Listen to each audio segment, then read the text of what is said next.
The Last Three-Eyed Kid from Kansas. I grew up hearing about the Black-Eyed Children, a creepy American urban legend about kids with jet black eyes that show up at your house in the middle of the night and ask to come in. They're always polite and well-spoken. They have a key to your house and they always ask for your permission before entering. Sometimes they get into your car instead, but either way, you don't want them in there. There are a few ways this story can go. Sometimes the person lets them in out of politeness and then gets their whole family brutally murdered. Other times, the person ignores the kids and they just stand there staring at you until you let them in. And then of course, there's the option where the person says no and then the kids just stand there and stare at you until you say yes. Now if you think that sounds creepy, wait until I tell you about the three-eyed kid. This story comes from a guy named Ryan Walters from Wichita, Kansas. He was driving home from a gig one night when he saw two figures standing by the side of the road.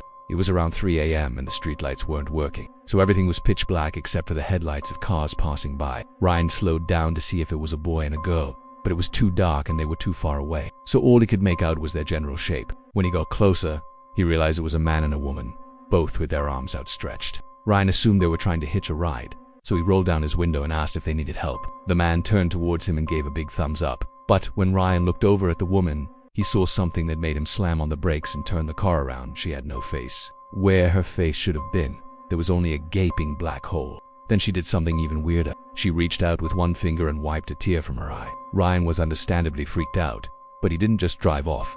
No. Being a good Samaritan, he offered them some money so they could get a taxi, but the weirdness only escalated from there. While Ryan was talking to the man, the faceless woman walked over to the driver's side window and stared directly at him, and that's when he noticed her other eye.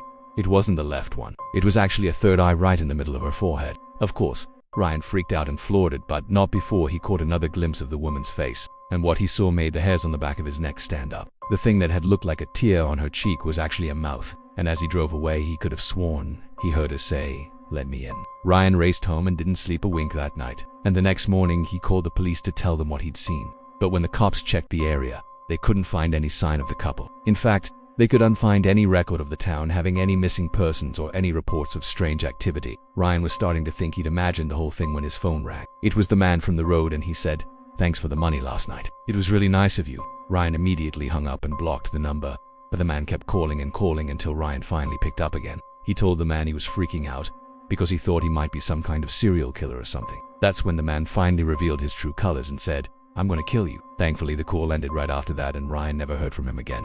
To this day, he still keeps a baseball bat by his bed just in case.